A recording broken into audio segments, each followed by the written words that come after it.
Hi, this is Mr. Beefy Goodness Vance, Nevada, and you are listening to WPOV Global.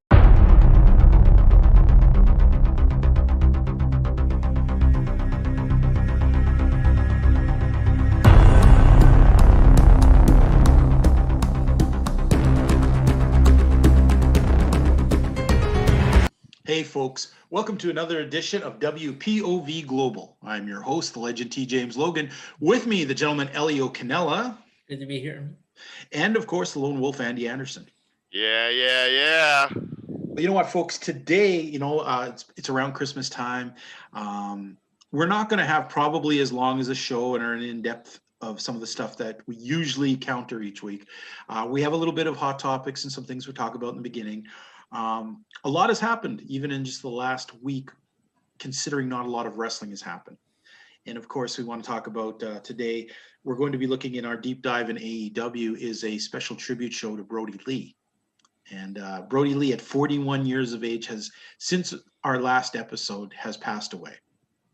And incredibly sad in the whole wrestling community. As we saw tonight, I mean, there's no way that people were just putting on the sads or whatever. You could see tonight was almost raw in the sense of the way people were reacting and things. And I got to tell you, some of the things, we're going to go through them all. We're going to talk about the tributes. We're going to go through, just mention, our reactions and our sites and the things we saw.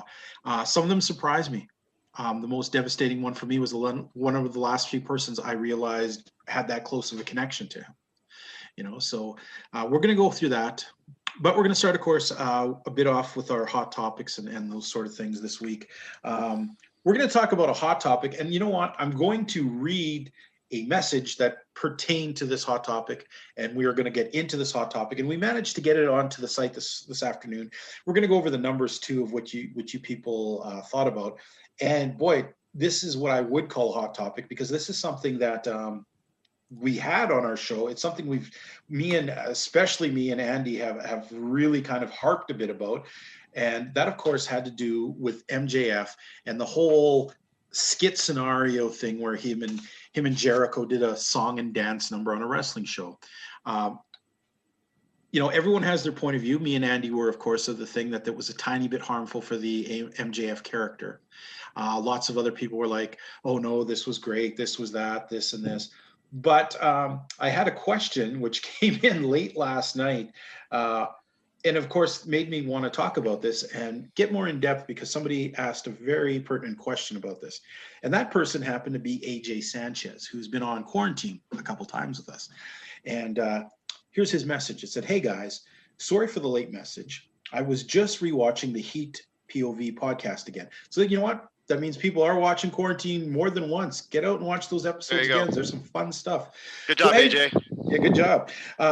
He said, it reminded me of a thought I had following the show that I didn't get to bring up. We talked about MJF and how you guys view him differently after he did the goofy stuff with Jericho, took away some of his steam. My thought is that this showed his range and, in my mind, doesn't affect his heel persona. Question is, if you're looking back on something like that with that mindset, how do you guys view Jinder Mahal?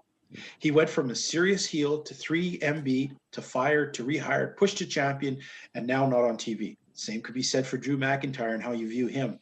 Did their comedy stints affect your views of them during their subsequent pushes? Seems like the previous characters didn't matter to the WWE. Thanks for your time. All righty. So let's weigh in on this. And what's the best way to do this? Should we look at Jinder Mahal first and then look at Drew McIntyre? It doesn't matter. It doesn't matter. Yeah, I have a very general kind of blanket kind of thought process towards this. So if you guys want to go first, it does. By all means, it doesn't matter to me. Oh, you want to go ahead, Andy? You go off on it, because I got two different views about this. Yeah, no, it's fine. And now I'm going to answer more directly to how AJ put it across. If it's how we've put it across in the past, or how I've put it across, then there's an error somewhere in at least my communication. Okay. In the sense that, like, what AJ says is valid. Just shows like a broader range for the character. I do not disagree. As far as using Jinder as an example, Drew McIntyre as an example, you could look at Isaac Yankem / Kane as an example. You can look at Stone Cold Steve Austin doing comedy stuff with Kurt Angle and Vince McMahon. Comedy's there. It's all a part of the show. It's all a part of our circus. For me, and when you speak to this, Tom, maybe this will be the same thing for you. Maybe it'll be different. It doesn't take away from the overall picture of MJF. And I think in the long run, like how we worded this hot topic as, is this going to hurt his credibility as a heel? That's not how I was looking at this particular segment.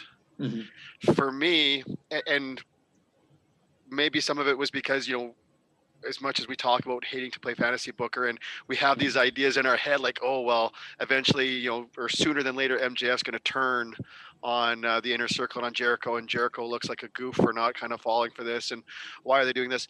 For me, where I felt it did damage was I love MJF as a heel. To me, he was more of a heel's heel.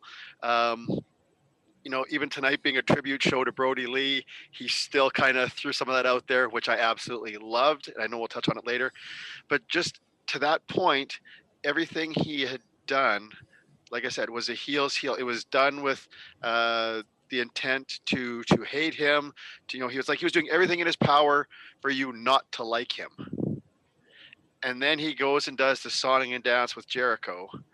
And it was fun. It was entertaining, which is what it was meant to be. I'm not arguing that, but I just felt it took away at this particular time from his steam as a heel's heel. So that's my position on that. Like I said, in the long run, I agree with AJ. It's going to show his range of character. It's no different than Drew, no different than Jinder, all these guys that I mentioned before. I mean, and we could go on for all kinds of comedy stuff. The Rock seemed to do okay. So it's not that it's a hindrance to the heel character. Just in the development of MJF as a heel and where he's positioned with AEW right now, to me, I would have preferred not to have seen it, at least not at this point. Very good point. That's where I am with that. So I hope to our listeners and AJ, I love AJ Sanchez. I don't get to talk too much other than when he's here. A lot of respect for AJ. So I hope that kind of clears up at least my end of what he was asking. Okay, Elio, do you want to weigh in on your perspective of this? Okay, so I've seen MJF before coming to AEW, and basically AEW, this MJF is the same character we've seen before, only he's surrounded by a different group of guys, like the inner circle. For me, I was fine. Like I wouldn't say it hurts his character. I can see him going for a short championship run. Like I was fine with the comedy because. Like Andy said, he's doing his job by making people hate him with being a heel. I still hate MJF even after watching the comedy skit. Okay. So yeah, so for me, I think it'll have it's gonna be a positive effect on him. Okay. Now you know what? When I was really thinking about this, I was putting in my head, first of all, the examples of Jinder Mahal and Drew McIntyre. They give you a very clear idea of how the WWE can control the narrative and how sometimes they can fail to control the narrative by the effort they put into it. Okay. Yes, you have these two guys. You have Drew McIntyre, Jinder Mahal. They did this horrible, let's face it, 3MB was a throwaway joke thing. That was meant for you to be a comedy guy. Yeah. And if you were saddled with that's it. The rest of your career, your TL Hopper or whatever other, lower mid-card crap you're going to get. So in the case of Jinder and we'll start off with Jinder. He's saddled with this gimmick. He's this thrown on him. And here's the thing is, we've talked about this in this world. You can't unsee things. Sometimes when you see something, you may be able to forgive it, but there are a million people in their minds who will always translate back to that. So when Jinder does make his comeback after being away for a bit, he comes back and they start to present him as a serious heel. There, I guarantee you, there were a gazillion people who could not buy into it because they remember 3MB. Now, the problem here for poor Jinder was the WWE didn't get behind him hard enough and present him hard enough to change their minds. If you watched his run, they started kind of quibbling a bit. And then they kind of booked him as he's just the nasty guy who got lucky and took a belt. So in our minds, we keep equating to the fact, well, yeah, he's also the goof that was in 3MB. And that's not his fault. That's what he was given. However, he didn't get that support to help push over that image. Drew McIntyre came from exactly the same place. He was saddled with the 3MB thing. He went away. But when he came back, the WWE, they didn't stop pushing him as a kick-ass guy to erase that. They pushed him far enough that nobody really remembers. It's so funny. Nobody really remembers the 3MB stuff, but they remember Jinder as the 3MB, and they were at the same time. So it shows you that if a company is willing to 100% keep investing into you, you can shake those things off. Now, here's the problem we have with MJF. Andy brought up a good thing too in this point, and I never really thought about it, and it clicked in when he said it, and that's time. All right. The Rock, if you guys remember, came out. Remember, he used to come out with the goofy looking haircut and the funny tights, and everyone Pineapple was like, hairdo. yeah, Yep. people were screaming, "Die, Rocky, die!" And Rocky then sucks. he started getting sarcastic, and he was being mean, and he built his character up. And he made it to the point that when he started doing the goofy, silly stuff, he already wrote his ticket. He was already the main guy in your head. You knew that The Rock could get up there and say pie and do all sorts of stupid things, but you knew when that ended, he would kick your ass. You just knew it, So here's the problem with MJF. Very soon in his career, he's only budding now in AEW and a national audience. He does this thing, this would have been great 5 years from now into his career, because he might have made himself more of a Teflon. The silliness could easily slide off, just like The Rock. If the beginning of the Rock's career, you said he's going to go out there and sing, nursery rhymes, blah, blah, blah, you'd be like, oh my God, what a loser. But because he built himself up to something before he did that, it's easy to get past that. Now, MJF's got a bit of a harder road to climb here. First of all, he's not an overly big guy. So guys like the WWE, they're not going to push him as a giant monster. Not going to happen. Think of guys like, he's smaller than Roddy Piper. And Roddy Piper was one of the best heels in the world, and they never made him a champion. And you could say it's because he didn't want to, but the fact is they didn't make him a champion. So MJF might have put himself in a bit of a box here. AEW traditionally does take on smaller guys and give them bigger roles, but the WWE does not. And if you're going in with this perception of, oh my goodness, okay, he's worked so hard. We've heard all these things about MJF at signings, how he never breaks character, blah, blah, he's always 24 hours. He's the ultimate heel. Everyone loves that. But then he does something like this. And then it does show you that, is he an actor? Is he not a wrestler? That's how people get in their minds. I mean, as people who work a lot in the wrestling industry, we can say, oh no, this, that, blah, blah, blah, perception. But the average fan is the average fan. They don't follow it as much as us. They turn on the TV, they see MJF doing a song and dance. I guarantee you the first time he tried to do something humongous, a lot of them will remember that and go, ain't that the guy who was just singing and dancing a while ago? Like that weird dude, And that's the problem here. I think it does hurt his credibility with the casual fan. How it reflects on to other companies and people who make the stories and decide the stuff, that remains to be seen. The WWE can take anybody. Hell, they could take Elio and make him the world champion if they just put their things behind them. That's the way wrestling actually works in the end, is the companies really do push and really do make the champion, at least in the WWE. So for me, it just hurt his credibility with me, because I didn't think of it as it hurt it with me. Like, I don't see him like, yeah, that's great that he's well-ranged. It's great he can do all these sort of things. That's awesome. But in my mind, I kept thinking of Joe Average Fan, who's turned this on, And then you're going to tell me 2 years later, if they turn on wrestling and they see him as the giant monster heel, they're going to go, wasn't that the guy who sung and danced with Jericho? You know, Jericho's kind of made a parody of himself already, but he's also built enough cred behind him that he can do goofy shit. MJF has not. He's only been around, you know, in national prominence 1 year now. So for me, that's why I felt it was damaging to him overall in his career. Not saying he can't battle it back. Not can't saying he can't get over it and become the super monster bad guy or good guy. But the fact is, he's dug himself a pretty deep hole at the beginning of his career. Who knows if any of the big time guys are going to let him fill that hole and climb up. So I guess that's the best way to look at this answer is, yeah, we agree with you, AJ. It shows his range. But B, I don't think a lot of fans really care about the range of a wrestler. They only judge by what they've seen. And with that floating around, kind of takes the steam out of that you're a super bad guy. So anything you guys want to add into that? No, I said my piece, you got your piece. Yeah, I just, at the end of the day, I just go back to, I don't think it's going to hurt him long term. I just didn't like it there. We do have numbers. We have some numbers. What do the fans say on this? So 57% said positive and 43% went with negative. That's what worries me. When 43% of the people say that kind of hurts you, that means in their minds, they've devalued him from that. And hopefully he can change that. Not saying he can't, but it sucks to start off with such a high number of people going, eh.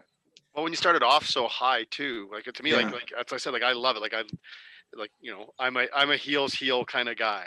Yep. And they're very rare. That's, I mean, for, you know, to toot my own horn, and not that I'm on the same level, but that's what I try to do with the Andy Anderson character. And so like to see MJF do it, that's what I was loving. So to see that, it's like, oh no, like really?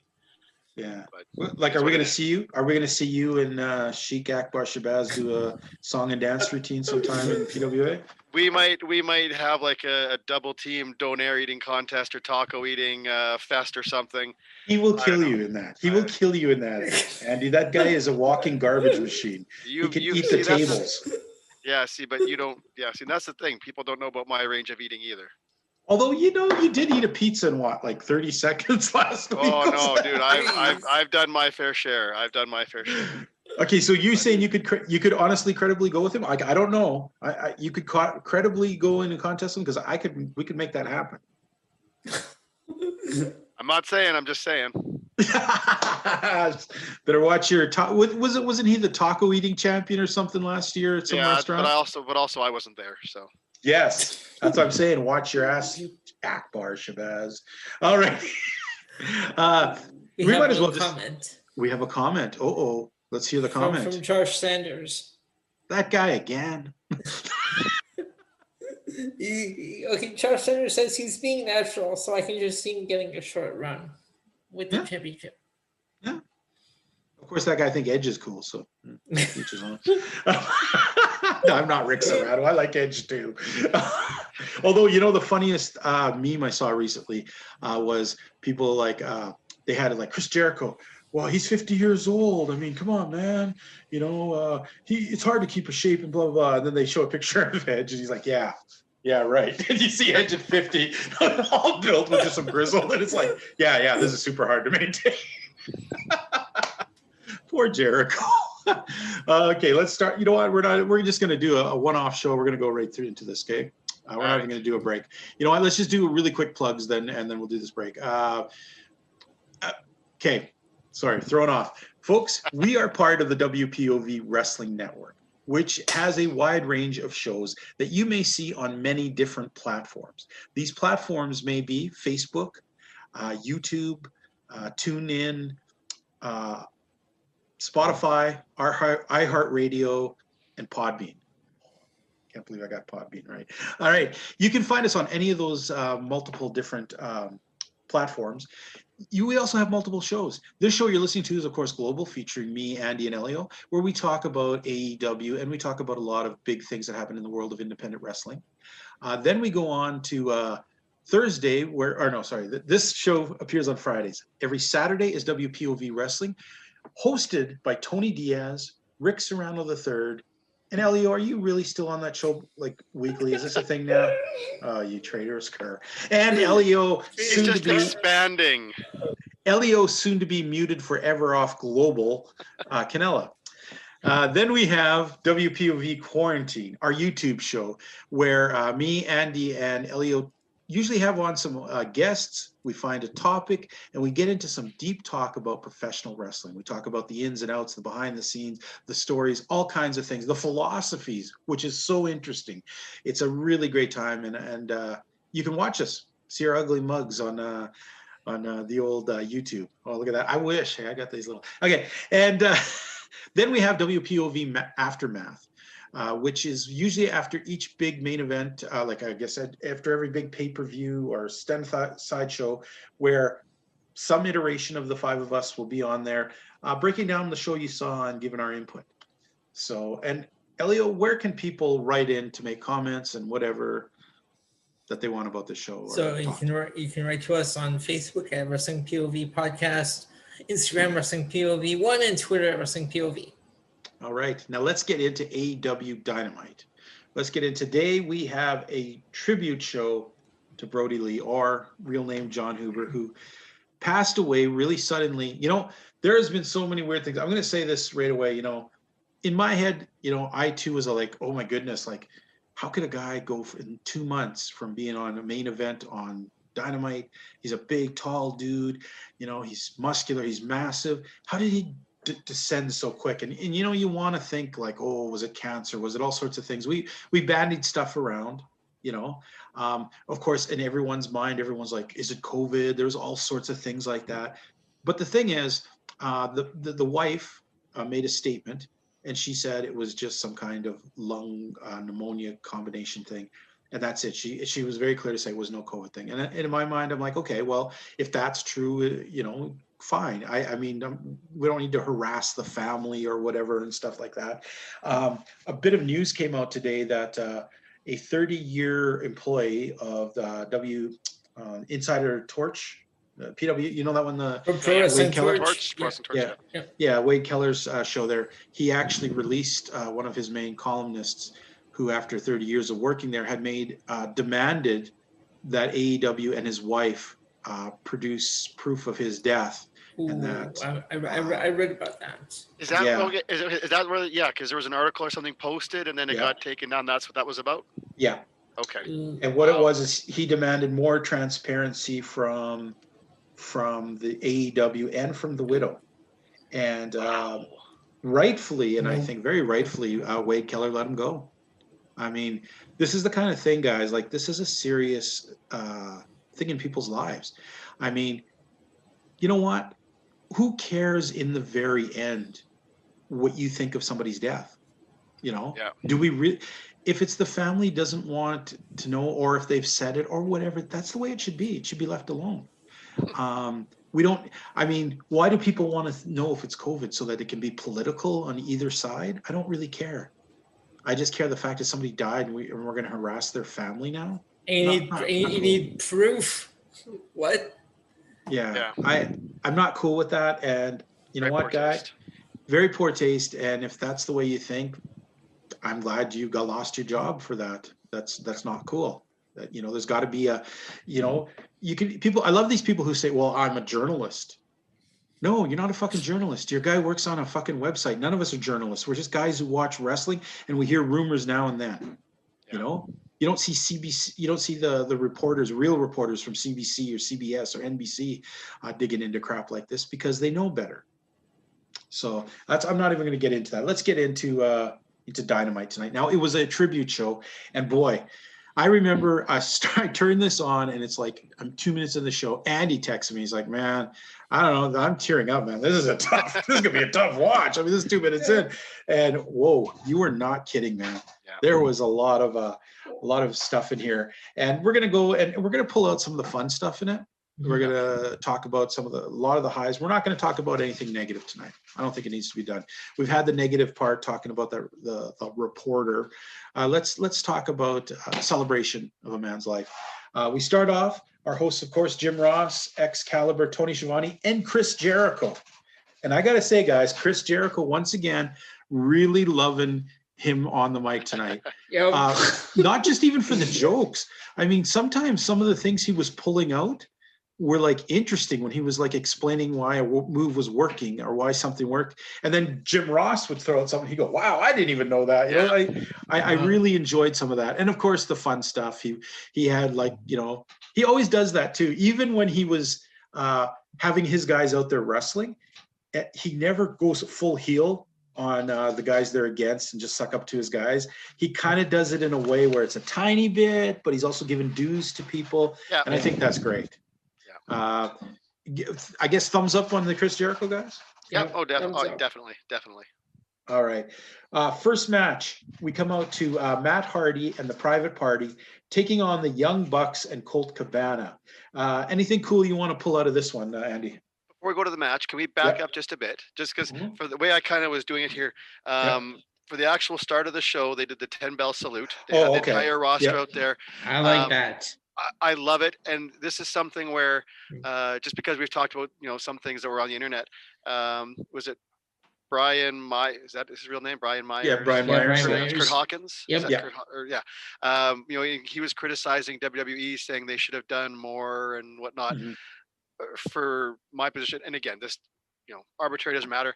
I disagreed. I think what WWE did was great. They did the acknowledgement. They had some of the guys during the show. They had some of they had what's his name, Todd Phillips, or whatever, do a yeah. We saw the discus clothesline, all that stuff. Yeah. That was there. For AEW, and I guess maybe I could be saying this at the end of our kind of review here, but for someone that was a member of the current roster, this was the way it should have been done. And so to have them have the 10 bell salute with the entire roster out there, that was awesome. That was followed up by Jon Moxley having his tribute, which awesome. And I mean, and here we go. I'm already starting to kind of well up.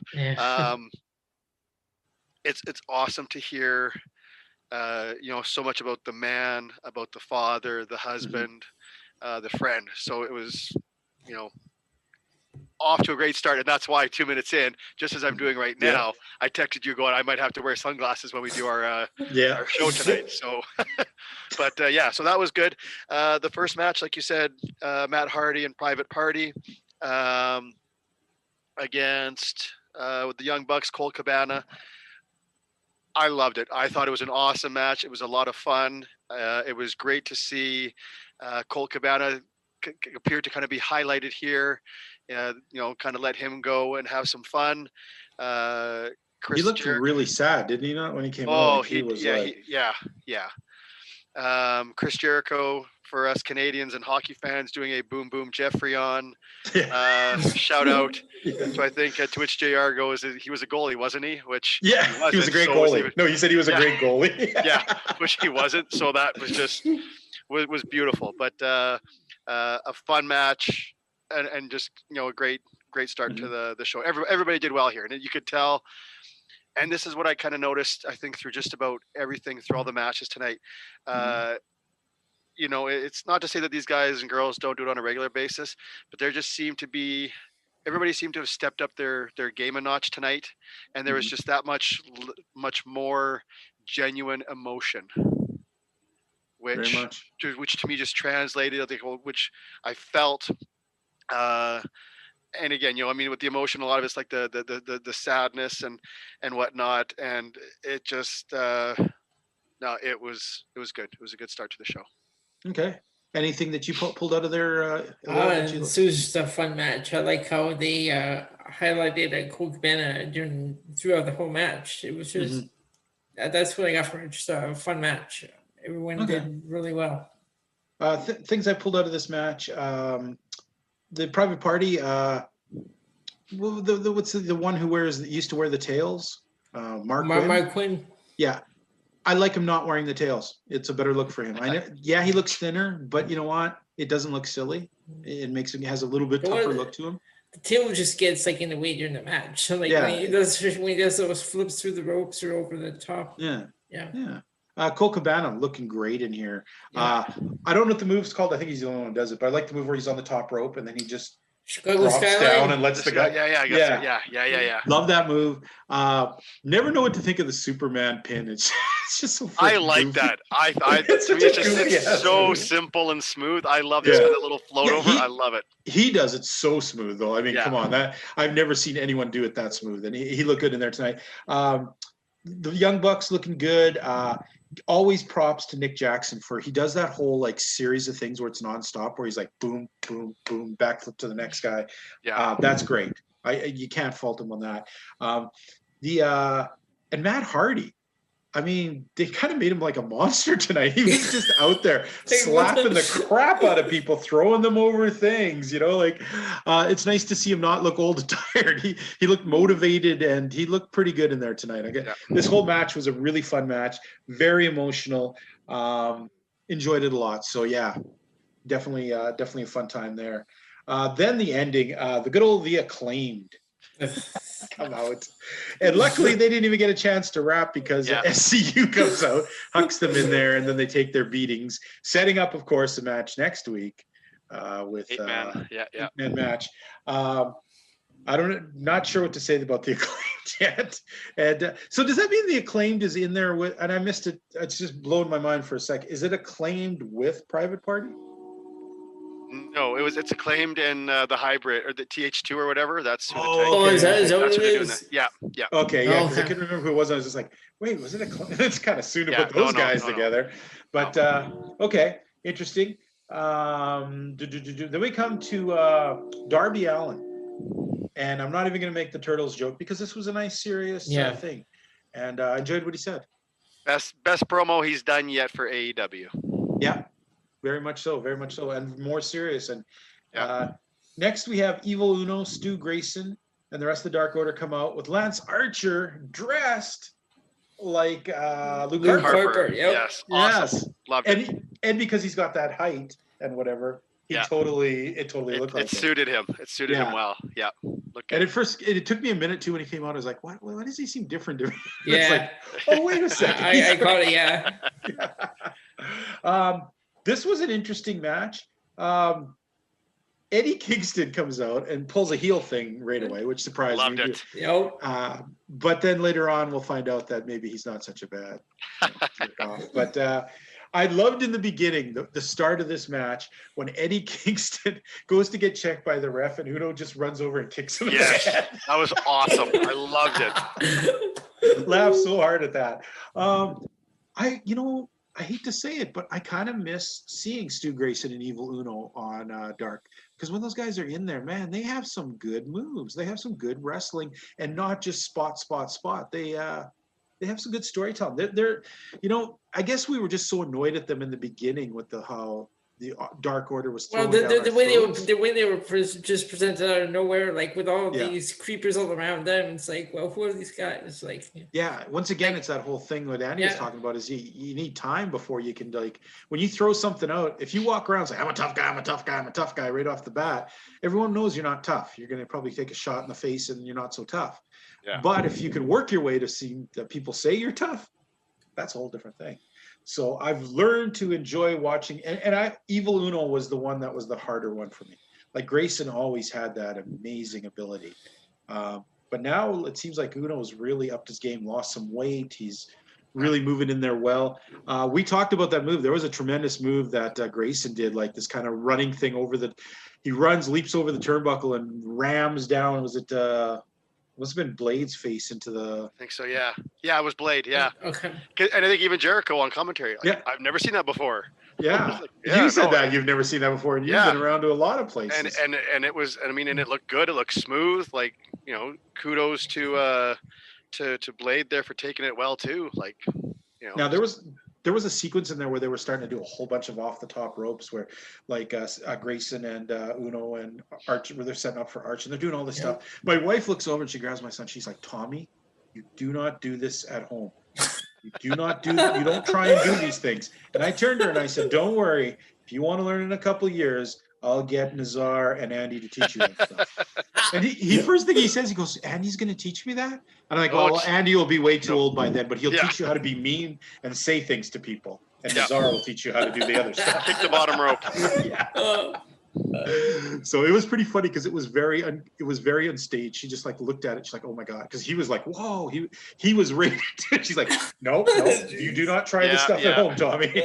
And kids, yes, do not try wrestling stuff at home. It looks cool, but this is a good way to get your neck broken or something hurt. So, but yes, lots of cool stuff in here. I really thought Blade. Okay, Butcher. He looks great with his he's lost some weight, but man, I'm hating his trunks are like now it's even worse. This week he looked like he's doing the Yokozuna dress. Like he's a skinny Yokozuna. He's got the sash around the thing. Yeah, and I'm like, stick with the capris, man. But everyone looked good here. Lance Archer, great tribute. Didn't seem like I saw him a lot in the matches I would have thought. What was that crazy thing he did? Walked on the top rope. He did the walk on the ropes. Yeah, he did that Undertaker. And then he flipped. Yeah, he did a backflip. This guy's like 6'7". Yeah. Oh, Andy, anything you want to throw in this match, man? No, like I said, or as I said prior to the other match, and same thing here. Great match, lots of fun. I appreciated the Harper tribute by Archer there at the start. Also, Archer, I mean, for me, I'm not big on the big guys doing a lot of the high flying crazy stuff. I did pop for Archer doing that. I think there's a couple other things in there too. And you know what, like I said, on a show like this, like tonight, it was cool. Like it was all good. Not that those are Luke Harper moves by any stretch of the imagination, but it was still fun to see. One other little note that I made here, because if people go back and watch, if they watch or listen to our WPOV Global Year-End Awards show that we recently did, I think one of the things, one of our guest co-hosts, I can't remember if it was Josh or Clay, one of them mentioned about putting the Eddie comparisons in the book. How? Yes, I know. That was Clay. That was Clay. Yeah, saying how like they're comparing Sammy Guevara and other guys to like a young Eddie Guerrero, and I want to put these Eddie comparisons in the book. Today, there's a pass because I think it was Jericho made the comparison to Eddie, saying like one of the most universally well-loved guys Brody Lee was, outside of Eddie Guerrero and there was Owen Hart. And Owen Hart, yes, Owen Hart and Eddie Guerrero, to put Brody Lee in the same company, man, that's a hell of a compliment. Yes. So that was very cool. I thought you were going to actually refer to what happened into the later match, which was more. I don't think he would have had a problem, Clay, with what you just said. I think what we're talking about is later what you saw Sammy Guevara and Ortiz doing outside of the ring later on. Okay. We'll talk about that in their match. Okay. But yes, great company. I mean, let's talk about that. I mean, Owen Hart. No one has ever said anything bad about Owen Hart. They say, well, maybe got a little carried away with some of the horrible tricks he pulled. The ribs, yeah. But it was never malicious. And Eddie Guerrero was totally loved by everybody. I mean, So and you were just, this is what makes this even harder, is the fact that Brody Lee didn't get even enough chance to be seen enough in the last year. So some of this is, there's got to be fans who are casual fans watching this and going, wow, they're really broken up about this dude, because they didn't get to see enough of what he really was backstage. And it's pretty evident by the wrestlers' reactions that this was a very big thing for them in their hearts. It was heartbreaking. So yeah. Ooh, okay. Next we go into Lance Archer, Evil Uno, and Stu Grayson take the win. Yep. We get a video of people talking about Brody. Video tribute. Wrestlers. It was a nice thing. We come back to Adam Page. He comes out, brings out John Silver. Of course, right now I know Andy's popping, and Alex Reynolds. And first of all, John Silver looked ridiculous wearing. He was like a miniature version. Oh my god! Yeah. He honestly looked like a midget. Like mini Brody Lee. And another thing I want to say right now is I want to see more of Alex Reynolds too. I mean, they don't show a lot of him. Man, he really does some good stuff when he's in there. But they're a tag team. They should show more of him. They focus more on John Silver. They should show both of them equal. Well, it's because I think, let's face it, John Silver grabbed everyone's imagination out of nowhere. Yeah. I think Alex just needs to step up and be something a little different. You know what I mean? Yeah. But yeah, I want to see more of that guy. To be honest, Adam Page kind of seemed like the lesser of this team in this setting, because it was obviously, I mean, come on, John Silver went ape in there, man. They let him go, and it was Oh, awesome. He was all over the ring. Yeah, I mean, it was awesome. That crazy move where he did he flipped over for a monkey flip and then flipped over, grabbed MJF, yeah, by his ankles and brought him down into a pile driver. Yeah. The only thing I don't like about that, of course, is MJF got up like 3 seconds later and was back in the match. But there was, Santana and Ortiz. Ortiz is looking cooler. He's finally getting that look. I'm liking that kind of look in him than the goofy stuff. Yeah, I like how he's like completely gone away from the whole comedy stuff. Yeah. And I don't know, MJF at first, I know Andy, you loved it. My first thought when he went out and he was berating Brody Lee's son, I'm just like, really? This is a tribute. Do we need to do this crap? But it worked up with the old kendo shot to MJF's. Yeah, you knew that was the payback was going to come. Yeah, that was my first thought when he went out. He started like talking out to like Brody Lee's son, and like, oh no, not tonight, not on tonight's show. But then when except for Andy, whose heart was 5'3" sizes too small that day, went, yes, give that kid the shit. His dad's dead, and no. But when he got that kendo shit, when that kendo stick shot that, I just like, wow, I lost it. Because that was hilarious the way he went down. How about you, Andy? Is there anything you picked out of that match that you want to highlight? No, again, just continues on, and all I wrote beside that is, what did I hear? Let's see here, the throwing of the papers at the start there. All of them doing it, we talked about that as part of BTE. That was great. Even though Page did it, kind of like they kind of did a little bit of a spot before he did it. That was awesome. I love the fact that John Silver got a chance to shine. Awesome. And then the only other thing I wrote here was loved it. And I also at the ending, we're seeing Eric Rowan. Yeah, I was going to stealing my thunder. That sounds like Elio thinks he's at POV wrestling. No, go ahead. The MJF thing, and when we talk, which kind of fits in here because we talked about, with the heel stuff earlier. It's one of those things where, obviously if he's doing anything, this is all cleared beforehand. It's all cool.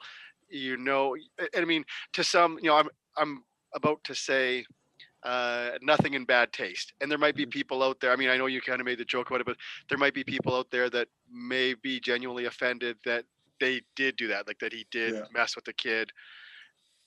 That's fine. If that's, that's how you feel. That's cool. I'm not knocking it. I'm whatever that's your opinion. That's what our shows are about, right? Point of view, opinions. Yeah. But me, I loved it twofold as a heel's heel. I love the fact that even the Acclaimed kind of touched on it before they got cut off, because even they kind of like, hey, before things are all positive, but we're going to bring things down or something like that. And then SCU cut him off. So that was cool. This particular instance here, right from the get-go, seeing it, I popped for MJF doing the heel stuff. And I already knew, the comeuppance was going to come, that, the analogy I like to use of the dragon and the dragon slayer. And we knew that -1 Brody Lee Jr. was going to get a little something. And so that was just a fun thing for the kid. And it allowed MJF to kind of stick with the character. All right. So I loved it. And then, the Eric Rowan thing at the end, Eric Redbeard. It's funny because I think Jericho said Eric Rowan 2 or 3 times. And the other guys kept going, Redbeard, Redbeard, Redbeard. Yeah. We can't say that. It's like they're trying to do like the safe word or something. Yeah. It's like ice cream. Redbeard. But it was awesome to see him, just because, again, like, even if that was just a one-off because of the tribute show, it was awesome to see. I'm glad they did it. Yeah. And what's kind of really funny too is when he got in there and he's standing next to everybody and Adam Page, he's freaking massive. I didn't realize how big that dude was. In the WWE, you don't get that sense of it. And then he comes in there and he's like towering over everybody. Yes. I was like, oh my Lord, they're probably going to sign this dude, I would think, if they could. Yeah. the run-in by Rowan, awesome.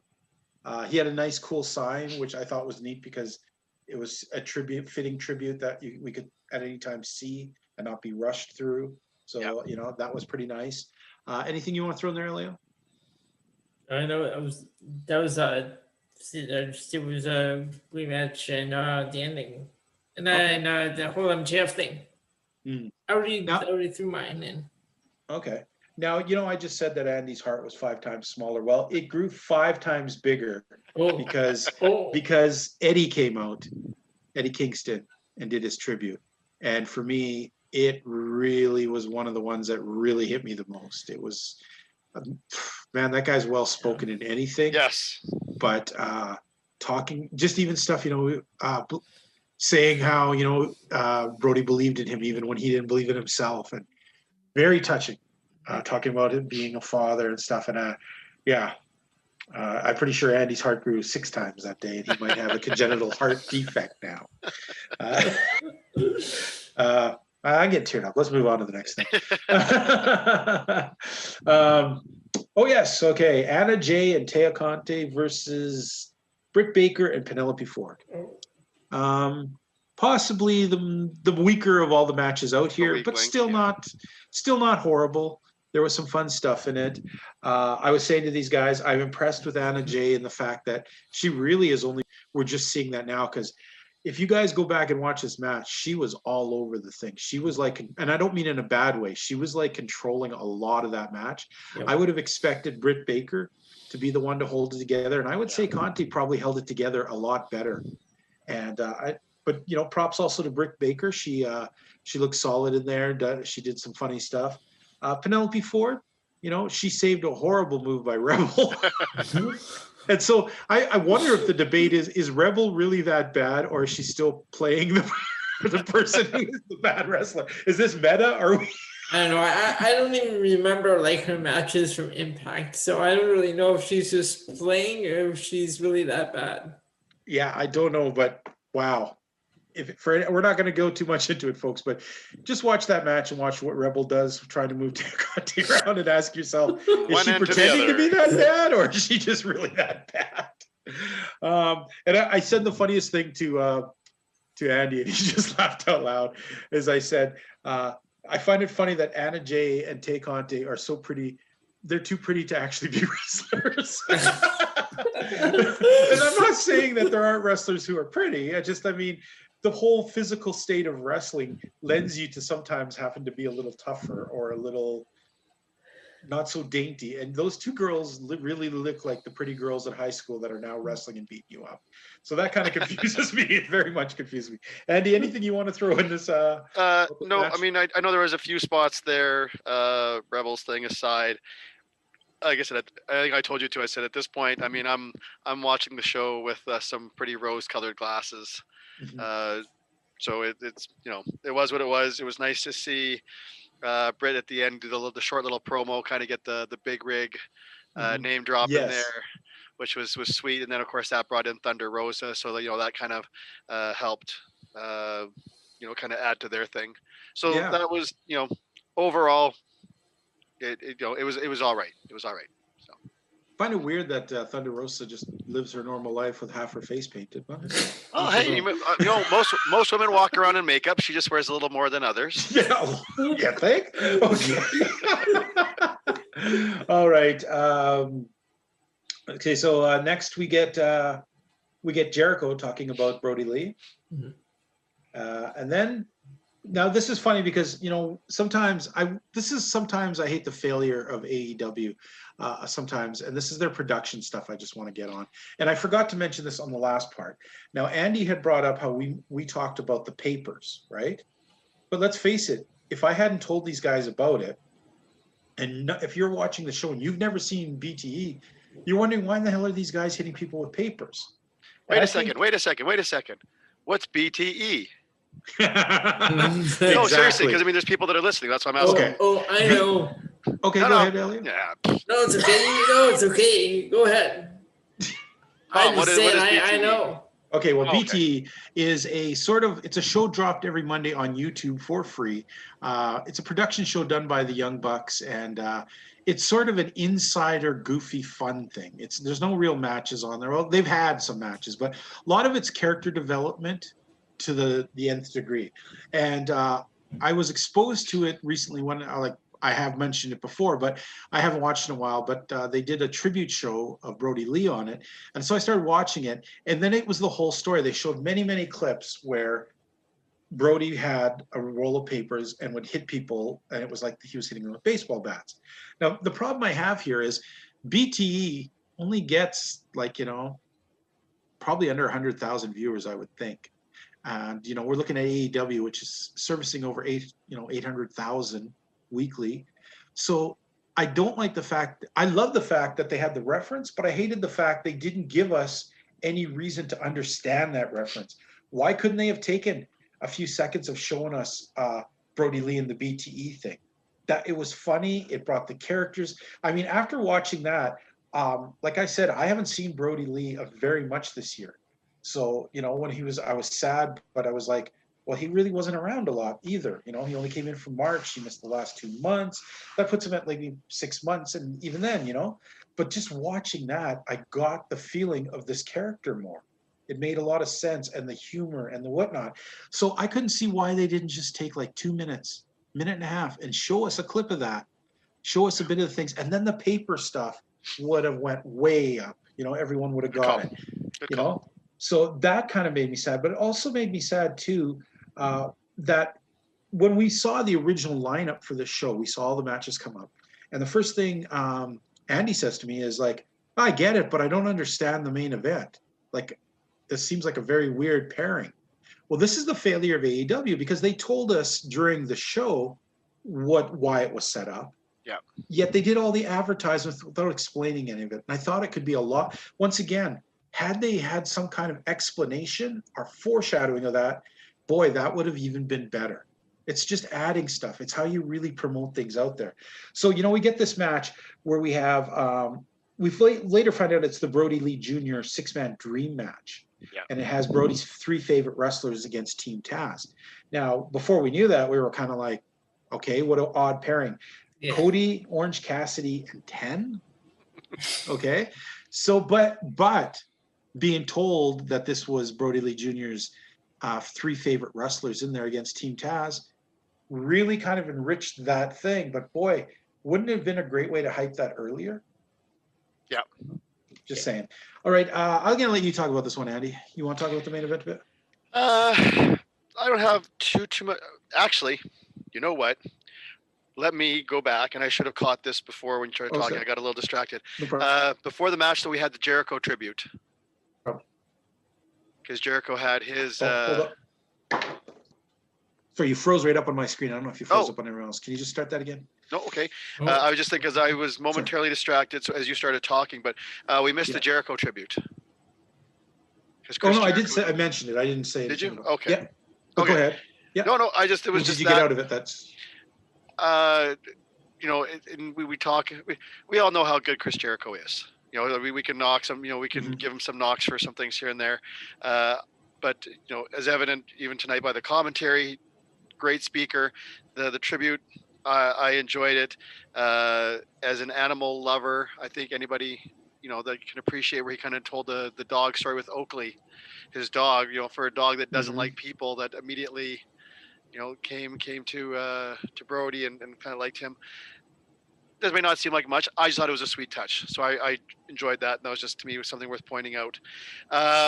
This match overall, to me, it was one of those things. There was no doubt who was going to do the pin, who was going to get the win. It was a lot of fun to see. I think Team Taz, nobody likes Team Taz. So they're good heels to put in the main. Yeah. to put in the main event against kind of the odd couple, right? Taz hates Team Taz. But I thought that, Ricky Starks, to me, again, I think he's the jewel of that team. Cody was good. Even Orange Cassidy, he was limited in what he did, which to me, and I'm trying to be positive on everything. I thought was good. There was just enough Orange Cassidy in there. That was good. And no, I'm just gonna keep saying it's good. It's good. It's good. Advanced Nevada. It was good. Yes. And this is for some of our Canadian. No, I meant the wrestler Advanced Nevada. Yes. No. What is Ten's name? It's Preston. Is it Preston Vance? Preston Vance. Preston Vance. Preston Vance. Okay. Yeah. So for our Canadian viewers, listeners, this may already be common knowledge. For the American, and there's a more of a tie here for me personally too. For our American viewers or those that may not know, Chris Jericho. I mean, we kind of talked about earlier, dropping hockey players' names and whatnot and all kinds of stuff. And after this match, he talks about Preston Vance, and he kind of does a flub up and says, what was this guy's name? Like Vance, Nevada.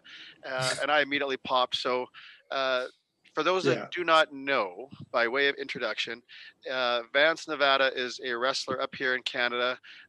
He has been in the ring since I want to say 1992. So close to a 30-year veteran of the sport. He was also the man that brought me into the professional wrestling business. So if you want a reason to hate Vance, Nevada, that could be one right there. But it was great to hear just a mention, because obviously if Chris Jericho is saying the name Vance, Nevada, Vance is in his mind enough that he can throw that out there on national TV. So it's very cool to see. I immediately messaged Vance saying, hey, you just got mentioned, because I wasn't sure if he'd be watching or not. And then several minutes later, you got a similar one too, because I know you did the same thing. Yeah. He got, my phone is blowing up. So It was very cool. And actually, we've had Vance on our show, on our. I was going to say, he's been on Quarantine at least twice. Yeah, not on Global. So that's there's Vance. We did interview him though, didn't we, Elio? Did we not interview Vance Nevada last year on Global? Okay. So you did interview. Okay, so there you go. Yeah. So for those not in the know that haven't followed our shows long enough, there you go. So it was cool to get the Vance Nevada nod there too. Okay. I got to say, you know what? Ricky Stark's looking really good as usual. Holy crap. Why can't Brian Cage wrestle like this normally? This is the first night he looked like a credible big wrestler. I'm like, why aren't we seeing this? We see him run around, coward a lot. We see him not do stuff. Tonight, he did some really good wrestling. And I'm like, wow, you know what? I could get behind this guy if he just was presented a little bit more like this. And Powerhouse Hobbs, he can sneer. I'll give him that. That guy can sneer. He did one thing, though, that was pretty powerful. He did some move where he just spun somebody around so many times before he power slammed him down. I was like, the first time he got in there, who did he grab? I think it was 10. And he just picked him up, and he literally spun around 4 or 5 times before he came down with the power slam. I'm like, ooh, that guy's got some strength. If he could carry a guy that much for that long, I'll give him that. Really got to work on that sneer, though, dude. You're not just a walking sneer. Okay, you remind me of those Halloween Frankensteins with the sneer. I can't, I'll forever see that, and I like that. I'll never forget this stuff. See what I see, MJF? Things stick in your mind. So, Elio, did you like the main event? Yeah, it was fun with the main event. It was this is the best I've seen from Brian Cage. The camera with the close up on Hobbs's face when he did that sneer. He constantly does that sneer. Yeah, but it was more noticeable with this time. True that. Yeah, so you know what? You're right. Every one of these matches tonight, it was pretty much there was no doubt of who was going to win. Yeah. Which struck me is you could see how some people were so rawly affected. But man, the Dark Order guys really, really worked hard. Yeah. So obviously working with him a lot. Even in this one, 10 was having a hard time, doing stuff. And so we're going to end this. Well, we got the big tribute here. Let's talk about that first. And then I had just some questions I wanted to ask you guys. Wait. Did you want to bring up about post-match? What happened? I was just going to say that. Okay. I said I'm going to say that first, and then we'll do questions. Okay, I misunderstood how you were saying that. Okay, good, good. So of course there was the obligatory beatdown and then I like turtles and dinosaur Sting come out. Hey, he dyed his hair. He doesn't look so freaking old now. Did you notice his hair is all dark? I noticed that. Yeah. Was it? Yeah. I thought it was just the lights, and then there was No, like no, the he actually- snow. I wasn't okay. No, yeah, he actually got it. And I'm surprised that none of the announcers look over and see the snow thing and think, wow, I wonder if Sting's coming out soon. But anyways, reality and wrestling, you don't always mix. But so they come out, and once again, Team Taz slither off into the night. You know what? No, don't be harsh on Team Taz, because at least Okay. tonight you had multiple guys in the ring, plus you had two more, including a guy with a skateboard and including a bat. It's one thing when they're slinking off from just two guys, one with a baseball bat and one with a skateboard. But when you had like 3 or 4 guys in there, plus those guys, they were outmatched. Okay, and I'm going to counter that. I'm going to counter that with saying all 5 said guys had 3 guys down, beaten the crap out of, and they jumped out of the ring when an old guy with a baseball bat and a guy with a skateboard come sauntering to the ring. They were out of there before those dudes were even out of the ring. They were on the stage. See, but probably They what had they've the heard, advantage. what they heard, because what I heard from my inside sources is Winter is coming? that baseball bat and that skateboard, those were actually like made out of metal. Oh And they were my just Lord. painted to look like a bat, painted to look like a skateboard. So if those things would have connected, if those would have hit them, Mhm. man, oh man, that's why you'd be running too if you saw the same thing happening. And I heard that there are 3 more objects out there, and if you combine them, they form a robot that will fight to the What's death going on? for anyone who activates it. Wait, do you have the Wait, same wrong inside show. sources? Do you have the same inside source as me? Yeah, I thought we were each other's inside source. Oh yeah. Wow. Okay. Anyways, moving on, folks. We digress. As per usual. Then we get a very touching, and this part was, whoa, there's so much touching things, but this was something. And then it occurred to me at first, like, you know, we saw like Brody Lee's son wearing the mask all the time, and you're thinking, what a great tribute. Then it occurred to me, he's probably wearing that because he's crying a lot. You know, like that's probably Maybe. the best reason that, you know, to keep it on. Like that's any kid would want their face out there. I know my son is like, he would want something over his face. You know what I mean? Yeah. And it took me a second. I watched it and then I replayed it for my wife because she went upstairs to do something. And then it occurred to me who the ring announcer guy was. It took me at first. I didn't realize I was like, why aren't they using Justin Roberts? This guy's not a very good ring announcer. It's because it was Tony Khan. Yeah. Oh, see, I didn't even pick up on that. That was Tony Khan. Yeah, it took me a while too, Andy. Oh no, at the end there, at the end. Yeah. Oh no, Yeah. I knew that was Tony Khan. Yeah. Okay, I didn't. At first I was like, who's this yeah. goofy guy with the bad haircut? Yeah, Like, no, and then- I knew who that was. Yeah. Okay, so they do this thing. They do a special tribute. Cody looked, wow, he looked like he was going to cry, and he was really fighting back not to. He just said some really great stuff. He brings out the family. You know, they bring out the boots, which is a big thing for years for wrestlers. You know, retiring the boots, extra saddles. Boots and the bandana. Yeah, and the bandana, of course, because he always carried one in the back pocket. Yeah. They do that, and then they present the TNT belt to Brody Lee Jr. And they mentioned his father, which was cute too, because even, you know, Cody was, he's like, Tony's like, you know, the bet all time, you know, pardon me for saying, TNT champion. No disrespect. Yeah. Yeah, and just a really great thing. It was nice to see. I guess for me, I like that sort of stuff because it's like there's no more egos. You know, there could be people who'd be like, well, yeah, well, I really am the best champ, you know, trying to keep up that kind of thing on.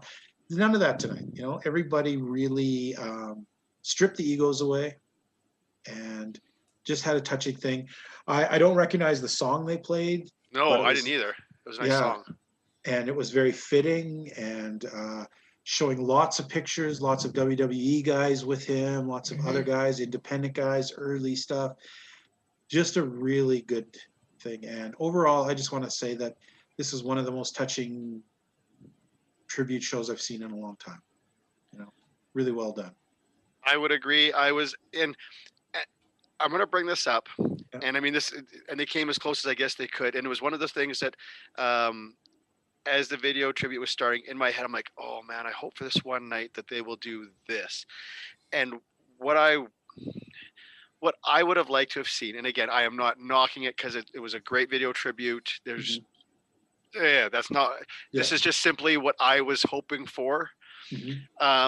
Just because of the universal love for Brody Lee, you know, that we've seen over the past few days. Mhm. And not just, I want to say this. I mean, 'cause he was a big deal in AEW, but let's be honest. I mean, if he didn't have the run in WWE, he We wouldn't have been known as him. right. So as the video was about to start, I was thinking like, man, it'd be so cool if for this WWE actually let them use some of their footage Yes. as like an all, Yes. like, and so I mean, we didn't get any video. Like I would have loved to have seen some, a couple Luke Harper shots. I would have loved to have seen Mhm. like a discus clothesline with the Wyatts. I mean, essentially we saw that with the still photos, Yeah. which was awesome. So again, Yeah.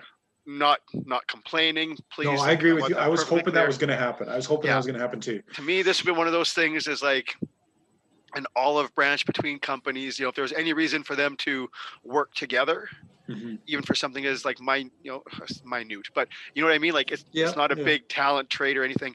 I Yeah. would have loved to have seen a little bit of WWE footage in there. Mhm. There, like I said, the still pictures, seeing all the WWE guys in there, at the Mhm. forefront, awesome. It was good, but that would have been like the cherry on top for me for that video tribute. For me, it would have been because of watching all the tributes coming in through the week. If I could have had one WWE wrestler that's currently signed just come out and be it, can you guys guess who I would have picked? Bray Wyatt? Nope. Oh. Who gave the best tribute in WWE? I don't know Seth if you guys read. Rollins. No, it was Big E. Big E Oh. put like about 10 posts in a row telling stories and of them sharing things together and just like it was just incredible. You just read that, you knew that dude hung out with him like they were friends. You know? Me too. I was wondering if there was going to be even just a shot or like a quick clip or two would have been beautiful. Yeah. I get it. I get why it didn't happen, but I mean, they let a lot of things. I mean, the stills, they probably won't complain about No Rowan one's gonna or stuff like that. So I'm sure there'll be one or two fans that will online tomorrow. Oh, fans of whatever. Internet's full of douchebags. We got like the Bludgeon Brothers tag team titles there, and and some of the other backstage we got with the shot with just him and Seth, and then a bunch of the group shots. There's one with Drew McIntyre in it. Yeah, exactly. Yeah. So hey, like I said, the cherry on top for me of that would have been some actual video footage, but no complaints. All right. So obviously we can't really rate this one. Sure we can. Yes, we can. All right. Andy, what are you going to give this one? And I even said this, I think either before the show or I messaged you guys or something. Mm-hmm. And I mean, for why it was done and all that, sure. To me, this is probably one of, if not the best AEW Dynamite shows I have seen. Mm-hmm. Tribute or not, whatever. It was a great show, and I am giving this show an A. An A, Elio? Yep, I already said the same in my mind. I'm giving the show an A. All right. Well, let's face it. This gave a really good chance tonight. A lot of stories were thrown away, and instead, it was a chance for people to go out and shine. And in my mind, it was like each of the wrestlers tonight was trying to give their tribute. Pay respect. Yep. Respect through their talent and for what they did. So we got to see some surprising things tonight. We may not have seen John Silver get that much time. We may not have seen other guys get so much time. Yeah. But tonight, everyone was allowed to shine and do their stuff. And it just came off as very good, positive, so much heart. I'd be an idiot if I didn't give it an A. Yeah. Yes, you would. And we talked about this earlier. There's no way we can go in here and just pick apart a tribute show. Yeah. I mean, that's ridiculous. I mean, to be honest, if me and Andy sat here, I'm sure, and Elio, if we all just stared, we could probably come up with a list like any other day of somebody doing something wrong, something off foot, something blah, blah, blah, something doesn't make sense. But that wasn't the point of tonight. No. Tonight was a tribute to a very well-loved man who died way too early. And a very tragic story. So, you know what? I have a few questions coming out of this that I want us to think about for the upcoming weeks and stuff. how does this change the Dark Order now? Does that mean, do they go back to business next week of being the bad guys, or do we take this goodwill now and make them this faction of maybe fun misfit guys? I mean, that's doable. Or is this just a one night off thing and they go back to being the scary recruiters? Andy, what do you think is the best way to go with that? Oh, it's tough. You know, maybe that's the thing. Maybe right now, this kind of gives them the opportunity to kind of have carte blanche to kind of do whatever they want. Mhm. If they want to change it up, if you know they want to make it more of a babyface faction, cool. You know, I'm sure if we put our heads to it, there'd probably be some fun ways to do it, even if somehow they still had, you know, some sort of like Brody Lee. Jon Silver? Oh, well, see, but I'm trying to think of the words to say this. You know, not to say that Brody Lee is like the god, but it's almost like the overseer. Like, you know, they're going to give their. He's still the exalted one. He's still the exalted one, and all hail the exalted one, and you know they could still have, you know, evil Uno or somebody could be the leader, you know, and it's still to Brody Lee and as the exalted one, and that's, they don't even have to say Brody Lee, they could just have the exalted one. You know, you sell the merch, you give a portion or whatever to the family. At the same time, you know, part of my old school mentality is business as usual, and the show must go on, and they could continue on as a heel faction. The saving grace for that is just because, you know, we don't have buildings full of fans. So, you know, even if they try to make them heels, you can push it and push it. They can push it a bit more. Yeah. So that's what I'm saying. I think right now they've kind of got I don't want to say a clean slate, but you know, like an open tab to kind of try whatever they want. Okay. What do you think, Elio? So yeah, well, you can't replace Brody Lee, but I think what they could do is probably bring Rowan in to like kind of guide this group. Okay. In my mind, you know, sometimes I always like to pick up the scenarios. I've only have maybe under 50% success rate here, but my dream scenario here was that it actually fractures the Dark Order to two lines. You know, on one half, in my mind, I have Colt Cabana, 10, Anna Jay, and someone else joining one side as the beloved Dark Order, and Grayson, Uno, and who's the other? Who's a Silver? kind of a mean guy? And I would break up. I would put Jon Silver in with Cabana, and I would put his partner Alex Reynolds in the other side, like and finally get him some. Because obviously he's a tag team, he's always going to be second banana now. Yeah. And Jon Silver doesn't really need a tag team, so why not give Reynolds his chance to shine? I think this would be a great time to break them up like that. Have Uno go back to directing the dark side. Have Cabana leading the light side of the Light Order. We call them the Light Order. I don't know, but then I can do that. But then have that kind of dichotomy of like remembering someone and breaking up the lines of where we go from here. Yeah. So cool. Who knows? That might be interesting. Anything else that came out of this? I guess we're going to have continuing stories. We'll see Taz and Cody. That faction is obviously going to go forward fights there. We obviously have the Acclaimed, and which I'm wondering is more of a dark thing, Acclaimed and SCU. You're wondering if that should more be on a dark, since they don't really give those guys a lot of credit up on top. And the last thing I can say is Taya Conte, yowza. Okay, anyways, that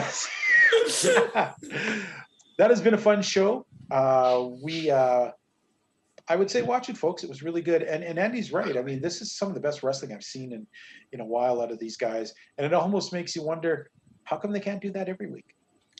Well, and this is, you know, to take away from you having a final word here, but to what I alluded to earlier, this is the most emotion and the most, I don't know if intensity is the right word, but like I said, it just seemed like pretty much everybody upped their game. You know, they took it up a couple notches, and this is what they need to do week in, week out. Everybody needs to be firing on all cylinders and beyond. And I think that, you know, they can do that. that makes things more credible, more believable, and it just, man, it was just a, it was a pleasure to watch, and I really hope I can see more of that. Really, and I really hope the ratings go up for this one too. Yes, I hope yes. a lot of people get to see this. It's a good sample that's out there. All right, well, you know what, folks? We had a great time talking wrestling with you this week. Tune in next week where we'll be back to our usual more topics to talk about and a deeper, more critical look. But grumpy curmudgeonly. We're all old, damn it. You Dad. wrestlers, get out of my ring. So for Andy Anderson and that traitorous Kerr Elio Canella, I'm the legend. I'm the legend T. James Logan, wishing you a great night.